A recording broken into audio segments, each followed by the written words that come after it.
Welcome to my YouTube channel. कैसे हैं आप लोग? I hope everyone is doing great.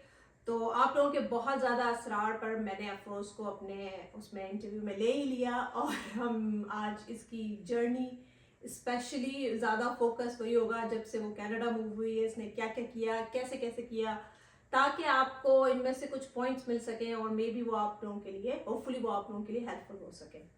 So welcome to my YouTube channel Afroz. Thank you Almas, thank you. और काफ़ी I was reading your comments और उसमें आ रहा था कि अफरोज से बात करवाएं। अब मुझे नहीं पता है मतलब क्या अब बात करवाएं, लेकिन it's nice to be here. Okay, so what you like, कहाँ से जा रहे हैं आप? मैं कहाँ से? हाँ, मैं अभी बताती हूँ। बस आपने मेरे सवालों के जवाब देते जाने हैं। फर्स्ट ऑफ ऑल, ये मेरी बड़ी बहन है, मुझसे 1 साल बड़ी हैं। सो हमारा पूरी ज़िंदगी का शादी से बिफोर का हमारा सफ़र साथ ही रहा है, क्योंकि दोनों हम मेडिकल फील्ड में थी। She was 1 year senior to me in medical college as well. हम हॉस्टल में भी साथ ही रहते थे, हमारा रूम भी एक था। तो हमारी ज़िंदगी काफ़ी हिस्सा साथ ही रहा है, हमारी ज़्यादातर कॉमन फ्रेंड्स भी हैं। तो चले फिर हम टाइम ज़ाया के बगैर अफरोज़ का इंटरव्यू लेते हैं और उसी पे फोकस रखते हैं। हमारा मेन फोकस अफरोज़ ही है। सो अफरोज़, आप अपना पहले मेन बताएं, आपने ज़िंदगी में क्या क्या अचीव किया अदर देन MBBS। ओके, या सो MBBS आप बता चुकी हैं कि 1 ईयर सीनियर टू यू, और हमने सेम कॉलेज से ही, जो कि अब यूनिवर्सिटी है, Liaquat university of medical health sciences Jamshoro से किया। उसके बाद मैंने हाउस जॉब की सिविल हॉस्पिटल कराची से। फिर मैंने अल्ट्रासाउंड में कोर्स किया JPMC से। This was back in 2008। उसके बाद मैंने MCPS किया ऑप्स एंड गायनी में। एंड आफ्टर दैट एंड जब से मैं हाउस जॉब करने के बाद से I was working as well along with all these courses. Sir MCPS was itself a full time residency थी। एवरी थर्ड डे आपकी गायनी में नाइट लगती है, फिर आपको OPDs करनी है, मैनी अदर थिंग्स। तो उसके बाद फिर मैंने जैसे ही मेरा MCPS ख़त्म हुआ, I applied for the Canada immigration. ठीक है, 2011 की बात बता रही हूँ आपको। और उसके बाद मैं 2011 जैसे ही अप्लाई किया कैनेडियन इमिग्रेशन के लिए, मैंने ये अंडर द उसके थी स्किल्ड वर्कर के थे। उस ज़माने में एक्सप्रेस एंट्री नहीं थी। एक्सप्रेस एंट्री कहते हैं कि 7 से 8 महीने लग जाते हैं, मुझे 15 to 18 मंथ्स लगे तो उसके लेने तक। तो मीन वाइल एप्लीकेशन सबमिट करा के कनाडा की, मैंने अप्लाई किया हुआ था सऊदी अरब के लिए, मिनिस्ट्री ऑफ हेल्थ में। वहाँ मैं गई, वहाँ मैंने 2011 से 2014 तक मैंने सर्व किया। अच्छा, वहाँ मैंने as a resident of ops and gynae. ठीक है। उसके बाद मैं आई हूँ कनाडा फॉर गुड इन 2014। अच्छा, जब हम यहाँ आ रहे थे तो हमारा जो फ्रेंड्स थे, कुछ मेरे जो यहाँ कनाडा में ऑलरेडी थे, तो एक पहले से उन्होंने कहा था कि अफरोज़ आप जो हैं वो अल्ट्रासाउंड के ना कोर्सेज करके आए। ऑलरेडी मेरा हुआ था, और आप जो हैं ARDMS की जो अमेरिकन रजिस्टर्ड मेडिकल, मतलब जब आप इधर आ रही थी, यू न्यू इट, जैसे आपने इमिग्रेशन अप्लाई किया था और यू वर, मतलब आपको पता था कि आप लोग फ्यूचर में कनाडा मूव हो जाएंगे, तो आप उस टाइम पे क्या अपनी यहाँ की मेडिकल फील्ड में आप जाने के लिए तैयार थी, या आप what you were thinking, like what was your? हाँ, उस वक्त हमारा, क्योंकि मेडिकल फील्ड में मैंने 2013 में सॉफ्ट लैंडिंग दी थी यहाँ पर। I came here on my vacations, तो stayed here around like 40 days में रही थी, अपना PR जमा कराया और हेल्थ कार्ड के लिए हमने अप्लाई किया था उस वक्त। तो उस वक्त तो जब मैं आ रही थी, तो मैं आपको बता रही हूँ कि मेरी जितनी भी फ्रेंड्स थी बस मुझे एक ही बात बोलती थी कि डॉक्टर तो आप यहाँ पर एज अ फिजिशियन काम ही नहीं कर सकते कनाडा में, आपको एग्जाम्स इतने टफ हैं, आपको रेजिडेंसी नहीं मिलती। अच्छा, तो उसी वजह से मैं माइंड सेट के साथ आई कि मुझे अल्ट्रासाउंड का ही करना है। तो मैं अल्ट्रासाउंड का एक कोर्स भी लिया मैंने, फिजिक्स का, जो ARDMS में काफ़ी हमारे फ्रेंड्स जो पता होगा कि American registered diagnostic medical sonography का होता है एग्ज़ाम। तो उसमें फिजिक्स का आपको, क्योंकि आप नहीं करते राइट, आप डायग्नोस्टिक तो कर ही रहे होते हैं, बिकॉज ऑप्शन गायनी से रिलेटेड था मेरा अल्ट्रासाउंड, तो मैं कर ही रही थी मीनवेल अपनी फील्ड के साथ। लेकिन फिजिक्स मैंने नहीं पढ़ी थी अल्ट्रासाउंड की, उसका मैंने 1.5 महीने का कोर्स लिया था। अगर आप बोलना पसंद करें तो बताती हूँ, मेडिनेक्स है तारिक रोड पे, वहाँ से मैंने किया था। And they are still giving you the courses. वहाँ से मैं करके फिर 2014 में I came prepared for the ARDMS, and that was end of 2014। तो आते साथ मैंने अपना अच्छा, मेडिकल की रेजिडेंसी तो मेरे माइंड में दूर दूर तक नहीं थी ना, क्योंकि वो तो आपको मिलेगी ही नहीं। अच्छा हाँ, ये मैं आप लोगों को बता दूं कि पहले कनाडा में इवन जिस टाइम फ्रेम में मैं इनके बाद आई थी कनाडा, उस टाइम फ्रेम में आप जितने भी कनाडा में किसी से बात करते थे, अपने कुलीग से किसी से बात कर रहे थे, तो हर कोई आपको डिस्करेज करता था कि भाई मेडिकल यहाँ पे तो आप पॉसिबल ही नहीं है ना कि आपको रेजिडेंसी मिले या मेडिकल फील्ड में आप जाइए। उस पर हम आगे डिटेल में बात करेंगे, पहले अफरोज की स्टोरी सारी जाने और सब कुछ देखें। So then you came here with the preparation in your mind, with the of this the thing in your ultrasound mind that आप अल्ट्रासाउंड में अल्ट्रासाउंड टेक्नीशियन बनेंगे आप यहाँ Okay, पर, और आपका okay. जो है वो रोजी रोटी शुरू हो जाएगी, राइट? आप Straight away. बिकॉज आप सेविंग्स लेकर आते हैं, आप सेविंग्स पे 6 महीने रह सकते हैं, साल रह सकते हैं, बट आप अपनी सेविंग्स पे लाइफ नहीं गुजार सकते। Of course. इवेंचुअली आप में से पार्टनर्स अगर हैं, अच्छा, तो हम जब यहाँ आए, someone has to start doing the work, तो Khizar started work right away. हाँ, उन्होंने शुरू जो जॉब की थी, उन्होंने ऑफ कोर्स गैस स्टेशन से ही शुरू की थी, ताकि हमें जो है अपनी सेविंग्स इतनी ना यूज करनी पड़े, थोड़ी बहुत इनकम हो। Meanwhile I was on my family way में भी थी, मेरा छोटा वाला, I was pregnant at that time. तो मैंने एडीएमएस एग्जाम्स मतलब मुझे 3 से 4 महीने लगे थे physics, ops and gynae and abdomen के एग्जाम देने, मेरे निकल गए थे आते ही। मैंने कहा जब करना ही यही है तो बस कर ही लें इसको, वाई डिले इट ना, कि बच्चा when I get, because Affan मेरा पैदा हुआ था अप्रैल में, ठीक है, तो मैंने कहा बस ये पैदा हो जाएगा, 3 महीने में से साथ रह के उसके बाद मैं जॉब शुरू कर दूंगी, एडीएमएस तो मेरा हो जाएगा मीनवाइल, और वो हो भी गया अल्हम्दुलिल्लाह, होते गए। और it's not that difficult exam if somebody wants to pursue their career as an ultrasound technician. The ARDMS exams are not difficult at all, but the sad part here is like 2018 में Ontario में उन्होंने Canada sonography of ultrasound का उन्होंने कर दिया, introduce किया। ज़ाहिर उनको अपने पैसे बनाने थे, it's a business as well, right? तो उन्होंने कहा कि हम ARDMS को नहीं मानते, अब वो नहीं मानते ओंटारियो वाले, but if you are going in British Columbia, Alberta, वो अभी भी ARDMS accepted and you can work as a technician, and जिसकी बेसिक सैलरी जो स्टार्ट होती है, it starts from $30 to $32 if you are per hour, and if you are working in if you are working in a hospital as an ultrasound technician, they'll start you somewhere from 35 to 38, but आप ultrasound clinics में job कर रहे हैं तो they'll start you from 30 somewhere, मैंने कुछ places पे 28 भी देखा है कि जो कि, बट अब मेरे ख्याल उन्होंने बढ़ा दिया है वेज ना, तो वो $30 पर आवर के हिसाब से अल्ट्रासाउंड क्लिनिक्स में। अच्छा, एनीवेज मैंने वो किया, 2015 में मुझे जॉब हुई एक 3D अल्ट्रासाउंड में, मैंने अप्लाई किया, तो मुझे एक 3D क्लिनिक में जॉब मिल गई। अच्छा, बच्चा छोटा था, ज़ाहिर अप्रैल का बर्थ था, तो आप अगस्त में आप देख लें कितने महीने का वो होगा, वो इतना था नहीं कि मैं, लकीली मैं parents were there at that time, तो मैंने उनके पास छोड़ के जाती थी, साथ वो जॉब भी कर रही थी। अच्छा, वो होता गया अल्हम्दुलिल्लाह।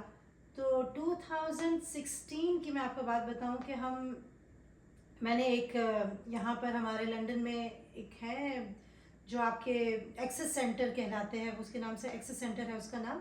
वो क्या करते हैं, किसी भी प्रोफेशन को, like if you are doctor, engineers, उनका ना छोटा सा वो ग्रुप बना लेते हैं, इंट्रोड्यूस कराते हैं। जैसे हम इंटरनेशनल मेडिकल ग्रेजुएट्स हम सब मिले वहाँ पर, उन्हें सबको, मैंने क्योंकि अपने आप को रजिस्टर कराया हुआ था वहाँ पर, तो वहाँ मेरी 1-2 डॉक्टर से बात हुई जो उसी वे में थे, रेजिडेंसी के एग्जाम्स की, लाइसेंसिंग एग्जाम की तैयारी कर रहे थे। तो उन्होंने मुझे, एक मेरे फ्रेंड थे, अब तो काफ़ी अच्छे फ्रेंड हैं, उन्होंने मुझे कहा कि अफरोज़ आप लाइसेंसिंग एग्जाम्स की तैयारी क्यों नहीं करती, why don't you try for the residency. अच्छा, आप अंदाज़ा करें कि 2014 में मैं यहाँ आई, 2016 में मेरे फ्रेंड ने मुझे बताया, मतलब उन डॉक्टर ने मुझे बताया 2 ईयर से गैप आ चुका था। मैंने कहा मैं तो ऑलरेडी जॉब कर रही हूँ अल्ट्रासाउंड में, और मैं यही सोच के आई थी। मैंने कहा दूसरा उनको बोला कि I've heard कि रेजिडेंसी नहीं मिलती, तो और एग्जाम्स भी कोई सस्ते नहीं है, frankly speaking, if I would say, right? Exams की फीस भी है, प्लस आपको फैमिली भी अपनी थोड़ी, ज़रा पढ़ाई करते हैं तो फिर बहुत सी चीज़ें आपको सेक्रीफाइस और कॉम्प्रोमाइज़ करना पड़ता है।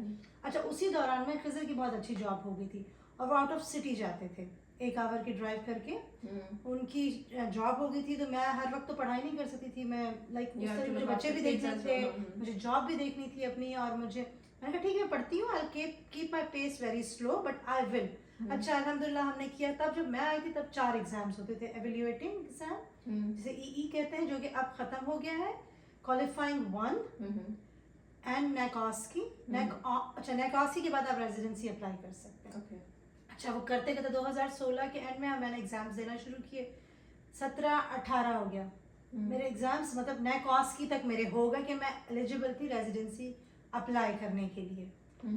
लेकिन अब क्योंकि 2018 में तो वो, लेकिन 2016 में जहाँ मैं जॉब कर रही थी 3D क्लिनिक, उसके ओनर ने मुझे कहा कि are you interested to buy the 3D ultrasound clinic, and I was like I was not sure at that time. I told him like I'm studying for the residency and I'm still not sure either if I have to buy, it will be a big responsibility for me, right? But my husband said like yes, why not, let's do it. तो क्योंकि तब वो 3 दिन ही हफ्ते में खोलता था ultrasound clinic, तो मैंने कहा अच्छा ठीक है, लेकिन मैंने अपने हस्बैंड को बोला कि आपको पता है मैं अपना रेजिडेंसी भी कर रही हूँ, आप भी जॉब कर रहे हैं, मैं अकेले नहीं कर रही, सॉरी रेजिडेंसी एग्जाम्स की तैयारी कर रही हूँ, तो मेरे पास बहुत सी जिम्मेदारियां हो जाएंगी, मैं नहीं क्लिनिक चला सके, इतना बड़ा बिजनेस में हम इन्वेस्ट करें पैसा और ना कर सके तो सारा लॉस जाएगा। तो हमने उसी वक्त घर भी लिया था, हमारी सारी सेविंग्स हमने मॉर्गेज में दी थी।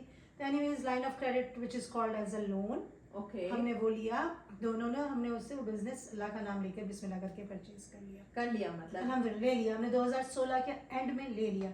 मीनवाइल मेरे वो एग्जाम्स भी चल रहे थे लाइसेंसिंग के। अच्छा बिजनेस तब इतना बूम नहीं हुआ था क्योंकि वो हफ्ते में 3 दिन खोलता था। अच्छा जब मैंने खोला तो मेरा 15 मिनट्स की ड्राइव होती थी मेरे घर से, मुझे जहाँ कोई फोन आता था क्लाइंट का कि मुझे 3D, मैं अच्छा चली जाती थी ना, I used to keep it open for 7 days कि यार बिजनेस करना ही है तो उसको टाइम भी दो। अच्छा बिजनेस में तो सारा आप ही पे डिपेंडेंट है ना, बिजनेस अगर आप करेंगी नहीं it's like your baby, like we are growing और बात का वो आउटपुट तो आपको तब देगा जब आप उसमें कुछ गुड डालें। और प्लस मेरा जो बिजनेस है 2007 से वो चल रहा था, it was not a new thing, लेकिन वो it was not that popular, it was not some Google में उसकी कोई खास रेटिंग उस वक्त नहीं थी। So and I had to like मुझे अपना 24/7 मुझे उसको टाइम देना पड़ा, साथ पढ़ाई भी मेरी, अच्छा अल्ट्रासाउंड का ये भी हो गया, तो अल्हम्दुलिल्लाह हम लोग उसको 4.2 से लाते गए, आज वो 5 है ऑन गूगल रेटिंग अल्हम्दुलिल्लाह। तो अभी भी अगर आप 3D क्लिनिक्स देखेंगे ओंटारियो में तो जो 5 रेटिंग है वो हमारी ही आती है। सो मेरा कहने का मतलब ये 2018 में अब आप मुझसे पूछ सकते हैं कि आपकी रेजिडेंसी जो आप आप 2 फील्ड में आप मतलब आप 2 एंगल में काम करी थी, लेकिन you were like you wanted to do everything। मैं चाह रही थी कि फ्रेंड्स थे वो पढ़ रहे थे, उन्होंने मुझे धक्का दिया हुआ था कि फर्स्ट ट्राई हम भी कर रहे हैं। अच्छा 2018 तक नेकॉस्की हो चुका था और इतने बुरे मार्क्स नहीं थे, I was among good marks में थे नेकॉस्की मेरा, तो क्वालिफाइंग 1 क्लियर था, सब 3 एग्जाम्स मेरे क्लियर हो चुके थे जो रेजिडेंसी की रिक्वायरमेंट होती है उस वक्त थी। तो अच्छा मैंने लेकिन रेजिडेंसी अप्लाई नहीं की, मुझे एक खौफ बैठ गया था क्योंकि जो मेरे फ्रेंड्स ने अप्लाई की थी उनकी नहीं हुई। अच्छा मैं ऑलरेडी अल्ट्रासाउंड में थी, इनकम तो मेरी अल्हम्दुलिल्लाह अच्छी हो गई थी, मैं उसको बड़ा अच्छा ऊपर अच्छे स्केल पे ले आई थी बिजनेस को, तो अच्छी इनकम चल रही थी हमारी, तो मैंने अप्लाई नहीं की, मैं डर गई थी उनको देख के ना, उनकी नहीं हुई रेजिडेंसी। काम्स में उन्होंने अप्लाई करते हैं आप, it's a Canadian resident matching service, ठीक है, ऑल ओवर द कनाडा। तो उन किसी का भी नहीं हुआ ना, 3-4 फ्रेंड्स थे, किसी का भी नहीं हुआ। अच्छा उन सब ने क्या किया, एक ने अप्लाई दिया, वो यूके गया, उसने कहा मैं यूके जाके ना अपनी थोड़ी सी, अच्छा आपकी डेफिशिएंसी आ जाए ना आपकी रिसेंट प्रैक्टिस में भी, तो that also take your CV down, right.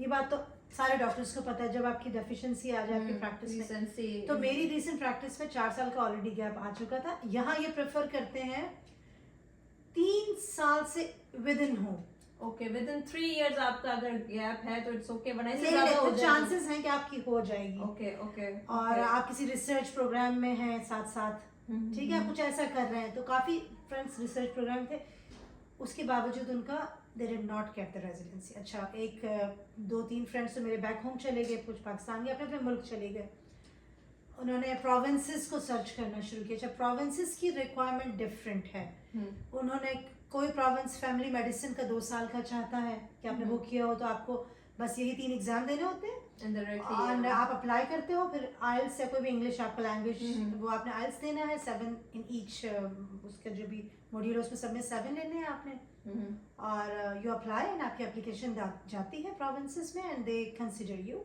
Practice ready, वो जिसमें अगर आप और रिसेंसी हाँ, भी है, प्रैक्टिस रेडी है, रिसेंसी भी है आपके पास। अच्छा, मतलब सारे फ्रेंड्स चले गए, अच्छा मैं नहीं जा पाई क्योंकि मेरा बिजनेस ऑलरेडी रनिंग में था। Your family was here, of course. I mean, you were the one who was running, और मेरे ख्याल में इसी फेज में आप अपनी बिजनेस को ग्रो भी कर रहे थे, आप उनकी ब्रांचेस भी हम चाह रहे थे कि हम बिजनेस को बढ़ाएं, अगर बिजनेस कर ही रहे हैं तो इसको बढ़ाएं, क्योंकि बिजनेस अगर आप नहीं बढ़ाएंगे तो वो वहीं रहेगा।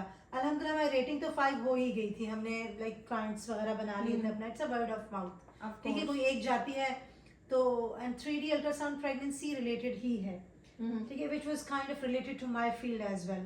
ऑप्स एंड गायनी में काम कर रही थी, I was pretty much enjoying it। I was not like कि वो कहते हैं ना कि जिम्मेदारी एक वो बोझ नहीं था, I was enjoying it, इसीलिए अल्हम्दुलिल्लाह it was growing good। तो जब मैं I would say कि disguise and blessing इस तरीके से कि जब मैं आई थी तो अल्ट्रासाउंड का मुझे था यहाँ के, मैंने सोचा अगर मुझे कोई शुरू से गाइड करता कि अफरोज 3 साल के अंदर अंदर एग्जाम्स दो तुम्हारी और तुम अप्लाई कर दो काम्स में, इस तरह मुझे किसी ने गाइड नहीं किया। But that was a blessing in disguise I would say, because अल्हम्दुलिल्लाह मेरा बिजनेस अब सेटल्ड है, हमारी 2 ब्रांचेस हैं एक और सिटी में, और ये भी हम काम कर रहे हैं 2 और ब्रांचेस के लिए भी, तो इंशाल्लाह 4 हो जाएंगी सून। तो हाँ, मैंने रेजिडेंसी में अप्लाई नहीं किया, one of the reason was my business and my kids were small. मैं पाकिस्तान उनको छोड़ के पाकिस्तान या यूके ऑल दो मैंने अप्लाई दिया, लेकिन मैंने उसको आगे फर्दर नहीं, मैं गई नहीं गई, मैं यूके नहीं गई, मैं पाकिस्तान बैक होम लाइक नहीं गई, जस्ट बिकॉज एक फैमिली थी, जिम्मेदारी एटलीस्ट आपकी यहाँ पे भी चल रही थी, मेरा बिजनेस चल रहा था, इनकम आपकी सोर्स ऑफ इनकम आ रही थी, अल्हम्दुलिल्लाह अच्छी आ रही थी। तो मैंने कहा ठीक है, अब या एक बीच में रहता है कि आप एज अ डॉक्टर थे, आपने उसको परसू नहीं किया, लेकिन अल्हम्दुलिल्लाह as long as you are making good money, content है, दैट्स ऑल। नहीं, मेरा मेन आपका इंटरव्यू करने का अफरोज मकसद भी ये था, एज मतलब हम नॉर्मली जितने भी लोग आते हैं जो डॉक्टर्स पाकिस्तान से यहाँ पे मूव करते हैं, उनके दिमाग में यही होता है कि अगर मैंने एज अ डॉक्टर प्रैक्टिस ना किया तो there is nothing I can do. मेरा स्पेशली आपको इस चैनल पे लाने का मकसद ये है कि आप इनको बताएं कि आउट ऑफ द बॉक्स सोच के आप, जरूरी नहीं है कि सिर्फ डॉक्टर एज अ डॉक्टर आप करें तो आप उतनी इनकम ला सकते हैं, आप there are so many things जिसमें आप क्रिएटिव हैं या आपके पास ऐसा कोई स्किल है, आपका दिमाग चलता होना चाहिए और आपका दिल और पैशन हो उस चीज में, तो यू कैन ग्रो दैट। हाँ, वो बात आपकी बिल्कुल सही है, लेकिन एक एज अ डॉक्टर आप यही चाहते हैं ना कि आप आए, लेकिन है अगर आप अल्ट्रासाउंड में जाना चाहते हैं it is not that difficult, आप आए, अल्ट्रासाउंड आपका बैकग्राउंड रेडियोलॉजी से है या इस तरीके से है, यू कैन डू। बिजनेस भी चलाना कोई मजाक का काम नहीं है। हाँ, मजाक of course it's not, because आप पे देखें जॉब, हर चीज के प्रॉस एंड कॉन्स होते हैं, right, you know that thing. अब बिजनेस की पॉजिटिव थिंग ये है कि it's your own business, you are not working for anyone, you are not working, आपके ऊपर पे कोई बॉस नहीं है, राइट, आपकी अपने जो प्रोटोकॉल्स हैं आपने, लेकिन फिर again you can not stay at the same level always, आपने बिजनेस ग्रो करना है। जॉब में तो आपने 8 घंटे जॉब की, आप घर आए, आपकी जिम्मेदारी नहीं, इट्स लाइक वीकेंड आपका अपना है, आपको कोई पीछे, आपको ये नहीं पता कि आपके बारे में कोई पेशेंट को वो रिव्यू लिख रहा है, बुरा लिख रहा है, क्योंकि that is not your problem, it's not your problem. ठीक है, हमें रिव्यूज का बड़ा ख्याल करना है, हमें क्लाइंट्स बनाने हैं, हमने एक को अच्छा देंगे तो हमें आगे से 2 और क्लाइंट्स वापस आएंगे, like you know pregnancy never ending, जब तक दुनिया है माएँ तो बनेंगी, राइट, बच्चे तो आने ही हैं। सो आप पेशेंट्स को, कस्टमर को जाने तक छोड़िए, आप एंड तक आपकी कोशिश होती है कि वो जाके आपके लिए और, हाँ, मुझे ये मेरी कोशिश ये होती है कि मैं अगर मैं अच्छा काम करूंगी, मेरे लिए मनी टू सम एक्सटेंट, जाहिर है सबको पैसे चाहिए, आप बिजनेस करिए उससे रहें कि अल्हम्दुलिल्लाह even the doctors you are working hard to get आपको ब्रेड एंड बटर, राइट, आपको पैसे तो चाहिए, आप ये तो नहीं कि आप पैसे के बगैर रह सकते, लेकिन वो मेन नहीं है। अगर मेरा कोई क्लाइंट सेटिस्फाइड नहीं है, अगर अच्छी पिक्चर्स नहीं आई हैं उसकी 3D की, तो मैं उसको फ्री रीबुक देती हूँ, मेरा कुछ भी नहीं जा रहा, राइट, मैं उससे मुझे 15 से 20 मिनट एक्स्ट्रा बैठना है, लेकिन मेरा एक इम्प्रेशन पड़ा कि वो कहेगी कि yes this they are giving me best service, ठीक है, if I am not satisfied they are trying their best to give me the best result. So that's what our aim is. You go out of the way to satisfy their client. And आपको review का बड़ा ख्याल करना होता है। अल्हम्दुलिल्लाह 5 पे rating आना is not a joke.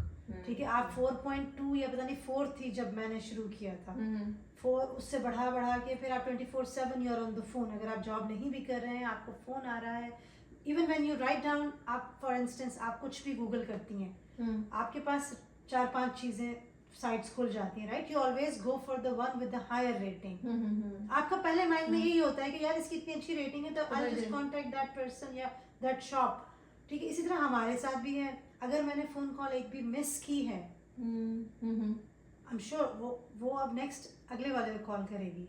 हाँ, आपको नहीं करेगी, मुझे नहीं करेगी ना, क्योंकि मैंने फोन अटेंड नहीं किया। So कोशिश ये होती है कि वो I should not be missing any calls, and plus we have the good thing like हमारी ऑनलाइन बुकिंग्स भी हैं। For instance if we are not able, because हर वक्त तो आप किसी और से फोन पे बात कर रहे हैं, so it's kind of that. And पहले खिजर नहीं थे मेरे साथ, ही ज्वाइंड मी बिकॉज इनकी लाइक हमारा बिजनेस अलहमदुलिल्लाह ग्रो कर रहा था, we open another branch, so उन्होंने अपना वो जॉब क्विट की and he took care of like we started taking care of the other branch, ठीक है? तो now Khizr is taking care of another branch, वहाँ हमारे पास एक और टेक्नीशियन भी है। तो इसका मतलब है मेनली आप लोग पूरी फैमिली, आप और खिजर भाई दोनों मिल के चलाते हैं ये? जी, हम मिल के, हम 2 और हमारा एज आई मेंशन कि हम 2 और खोल रहे हैं, तो ब्रांचेस और डेफिनेटली वी आर लुकिंग इंशाल्लाह हो। और तब अब इसका नेगेटिव पॉइंट ये है कि आपकी छुट्टियां नहीं है, it's your own business, you cannot close it. Stress level बताइए, मतलब एक जॉब में तो जैसे कहते हैं ना, हमें पता है मुझे 8 आवर्स काम करना है and then I am done, फिर उसके बाद मेरा घर है, तो मुझे पता है स्ट्रेस बिजनेस में, देखिए स्ट्रेस इतना होता है, शुरू में था जब नहीं चल रहा था, मतलब नहीं था कि क्लाइंट्स उस तरह नहीं थे जितना आपने पैसा लगाया था, आपने खरीदा था, नुकसान में ना चला जाए, एक स्ट्रेस होता है। लेकिन जब आप अपने पाँव पे खड़े हो जाते हैं, आप देख रहे हैं अल्हम्दुलिल्लाह तो बहुत अच्छा जा रहा है, तो स्ट्रेस ऑटोमेटिकली कम हो जाता है आपका। लेकिन फिर वो एक चीज आपने एडवर्टाइजमेंट करते रहना है, पब्लिसिटी करते रहनी है, आपने चुप करके नहीं बैठना, वो भी एक आपकी चीजें है ना, आपने प्रमोशंस लगानी है, आपने 10 चीजें इंट्रोड्यूस करानी, you have to do the homework for that, you have to work on keep it, doing it, and you cannot stop, like you cannot sit and like ठीक है भाई मैं तो जॉब कर रही हूँ इस कंपनी में, अब कंपनी की एडवर्टाइजमेंट है कुछ भी, वो कंपनी के ओनर का हेड है, उसका हेड है थोड़ी जो जॉब कर रहा है, उसने वो गया अपनी जिम्मेदारी पूरी की, वो घर आके बैठ गया। हमारे पास 24 घंटे हम यही सोचते रहते हैं कि हम इससे अच्छी, हम और अच्छी मशीन लें, अच्छे रिजल्ट्स आए, ठीक है? अभी हमने हमारे पास 3 we have HD live which looks more close to the realistic images.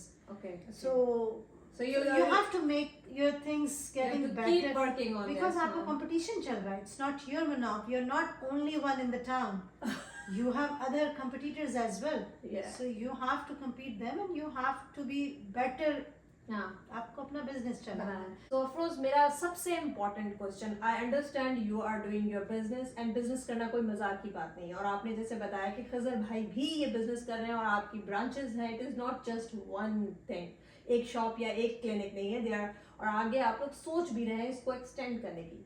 तो मैं ये बात करना चाहूंगी कि what about your kids, I mean बच्चे देखना भी it's a full time job, so how you guys are, I mean So when we started it, मेरा छोटा, he was just, I told you like जब मैं जॉब करती थी 2016 में, he was just 2 years old, तो कुछ फ्रेंड्स थे, हम उनके पास छोड़ देते थे बच्चों को, फिर हमने बेबी सिटर भी की रखी, we used to drop kids over there, जाहिर है खिजर भी जॉब कर रहे थे, मेरे पास अपना एक क्लिनिक था, तब एक ही क्लिनिक था, तो उसके बाद लेकिन at one point what I would like, क्योंकि जाहिर है जब तक खिजर कोऑपरेशन मेरे साथ नहीं होगा, he won't cooperate, I won't grow, या उनके साथ उनकी फील्ड में मैं कोऑपरेट नहीं करूंगी, he won't grow, so it's not like male or female, it's like partners, right?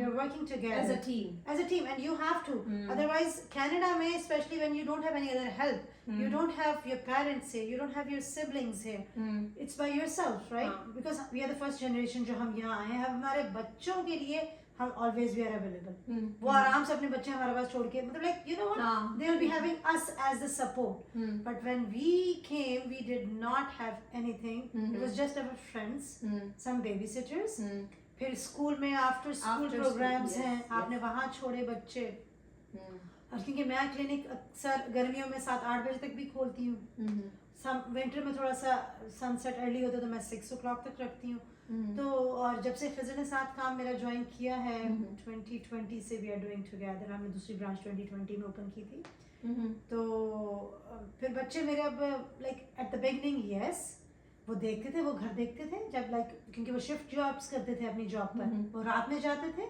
मैं दिन में जाती थी। तो दिन के सारे काम, बच्चों को पिकअप करना, खाना खिलाना, लंच रेडी करना, डिनर रेडी करना, और ये सब खिजर की जिम्मेदारी थी, वो करते थे। ठीक है, फिर जब से हम ये सब बिजनेस में आए हैं, जरा we both are working mornings, तो अब हम शाम में दोनों घर पे ही होते हैं। लेकिन बड़ा मेरा अल्हम्दुलिल्लाह now he is 15, so he can look after the home. एक छोटे को खाना खिला देना, छोटा इज माय 7 years।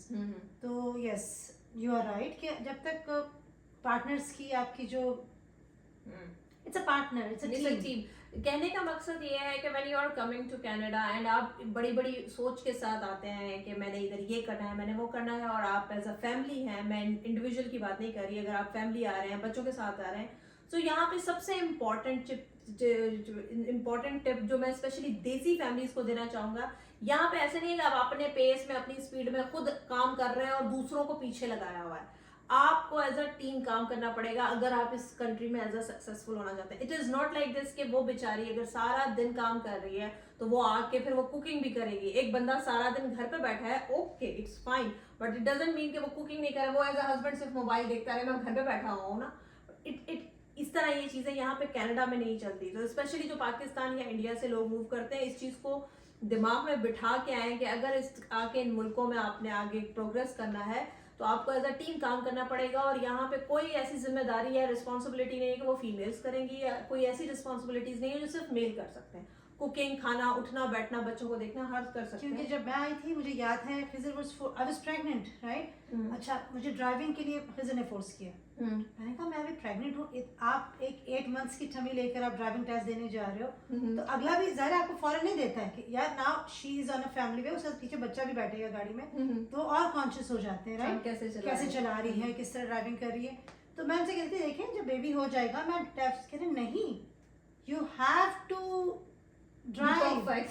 आप इट्स नॉट लाइक कि मैं वो नहीं जिम्मेदारी मेरी पूरी करेंगे, वो करेंगे, लेकिन वो मुझे इंडिपेंडेंट के नहीं, हर वक्त मुझ पे डिपेंडेंट नहीं हर चीज के लिए आपको खुद करना है चीज। वो कहते हैं ना कि इंडिपेंडेंट रहो।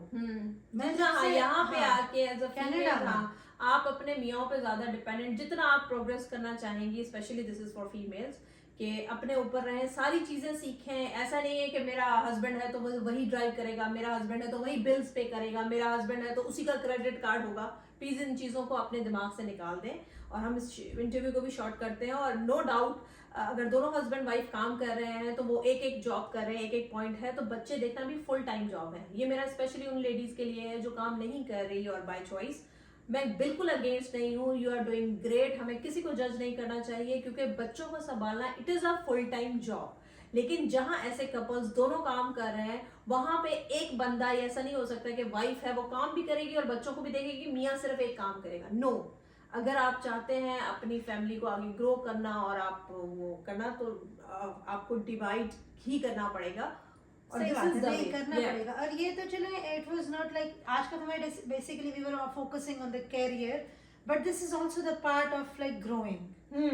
इफ लाइक पार्टनर्स हैं, एंड पार्टनर्स इज सपोर्ट, जैसे सपोर्ट सिस्टम, राइट? एक सिंगल पेरेंट आ रही है, उस बेचारे के पास कोई, या बेचारे के पास कोई सपोर्ट नहीं है, उसके पास कोई ऑप्शन नहीं है। I have seen many male parents जो सिंगल हैं, वो अकेले आए हैं अपने बच्चों को लेकर, उन्होंने बच्चों को पढ़ाया और जॉब नहीं कर पाते थे। वो उसी वक्त जॉब करते थे जब बच्चा स्कूल में होता था, उसके बाद वो शिफ्ट जॉब्स नहीं कर पाते थे, क्योंकि फिर अगेन आपको baby sitting is that's again expensive. yes. आपने डे केयर में रखना है, वो एक्सपेंसिव है, तो आप इतना कमा नहीं रहे होते जितना आप दे रहे होते हो।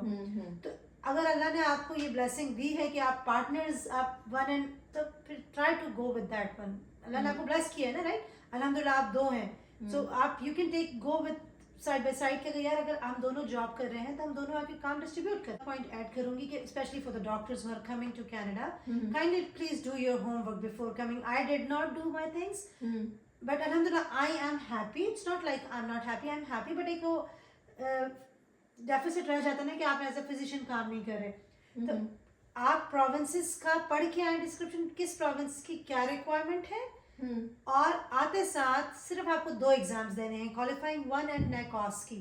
ये 2 एग्जाम्स आराम से विद इन अ ईयर निकल जाते हैं अगर आपकी तैयारी हुई हो। ठीक है, बुक्स आप कह रहे हैं, टोरंटो नोट्स है, that is like a Bible. I would say उसको वहीं से तैयारी होगी। और जो नेकॉस की उसके यहाँ कोर्सेज होते हैं डिफरेंट, सब डॉक्टर्स को पता है कोर्सेज का। सो लेकिन आई वुड से कि होमवर्क करके आए और आप इस एम के साथ आए कि मैं अब जा रहा हूँ या जा रही हूँ Canada. within 3 years I have to clear all the exams and apply for the residency or apply for the practice rate। तो इसका मतलब है आप ये कहना चाहती हैं कि आप उनमें से वो डॉक्टर नहीं है जो लोगों को कहेंगे कि आपको रेजिडेंसी तो नहीं मिलेगी? नहीं, रेजिडेंसी मिली है। मैं अपने फ्रेंड्स की बात करती हूँ, मैं आपको बता रही हूँ, हम 4 से 5 का ग्रुप था और आज सब जो है वो अपने अपने उसमें फील्ड में स्टेबल है। अल्हम्दुलिल्लाह, क्योंकि मैंने बिजनेस शुरू कर दिया था तो अनस्टेबल है, तो मुझे कोई रिग्रेट नहीं है। लेकिन उन्होंने, क्योंकि वो सब बैक होम गए, उस वक्त वो होमवर्क नहीं करके आए थे, वो बैक होम गए, उन्होंने 1-1 साल का 2-2 साल का जो रिक्वायरमेंट थी पूरी की, और आज सब अपनी क्लिनिक्स में हैं। अल्हम्दुलिल्लाह, they are happy, they are working as a physician here. So it's not like impossible. Canada में सीट्स कम है लेकिन मिल सबको जाती है अगर आप डिवोटेड हैं और आप अपना सही टाइम को सही कंज्यूम कर रहे हैं, आप डिले नहीं कर रहे हैं, अपनी रीसेंट प्रैक्टिस में गैप नहीं ला रहे हैं, you will get your aim, you will get to your goal जो आपका है। और स्पेशली गोल भी मिलेगा, और स्पेशली आपके अंदर ये होना चाहिए कि अगर मुझे एक प्रोविंस में नहीं है तो दूसरे प्रोविंस में मूव। हाँ, आप ओपन रहे उस चीज के लिए, क्योंकि मैंने बिजनेस शुरू कर दिया था, इनका ये डिफरेंट वो, मैं रिलोकेट नहीं करना मेरे लिए आसान नहीं था और बच्चे छोटे थे। और अल्हम्दुलिल्लाह वही ना बात कि एट द एंड पैसे अल्हम्दुलिल्लाह इतना हो रहा था कि we were happy, we were like अल्हम्दुलिल्लाह, कोई दुख नहीं था कि डॉक्टर नहीं काम कि मैं $3-4 पर मंथ कमा रही हूँ, मुझे मैं एज अ डॉक्टर 3-4 क्यों कमा रही हूँ। अल्हम्दुलिल्लाह अब तो अल्हम्दुलिल्लाह इतनी अच्छी इनकम है कि मुझे वो दुख नहीं था। हाँ, अगर हम दोनों मियाँ बीवी स्ट्रगलिंग पोजीशन में होते कि मैं अभी किसी दुकान पे खड़ी हुई, वो भी तो गैस स्टेशन पे, तो ये रिग्रेट जरूर रहता कि यार हम इतनी मेहनत करते हैं 8-10 घंटे में, वही लो वेज पे काम कर रहे हैं, तो मैं जरूर बैक होम जाती। और हम में से कोई, मतलब मैं ही हूँ ना डॉक्टर, तो मैं जाती और वो पीछे देखते बच्चों को, कंप्रोमाइज करते, ठीक है। लेकिन हाँ, क्योंकि हमारा बिजनेस अच्छा चल गया अल्हम्दुलिल्लाह, तो हम में से हमने ये भी डिसीजन नहीं लिया, ठीक है। अच्छा, तो लाइसेंस मैंने लिया हुआ है कनाडा का, मैंने सारे एग्जाम्स क्लियर किए हुए हैं, क्वालिफाइंग टू, और मतलब all the exams I have the license, but मैंने रेजिडेंसी अप्लाई नहीं की because already I have a business. So that's my point. Just when you come here, try to do a homework. Don't come here without homework. आपके पास सब चीजें planned हो।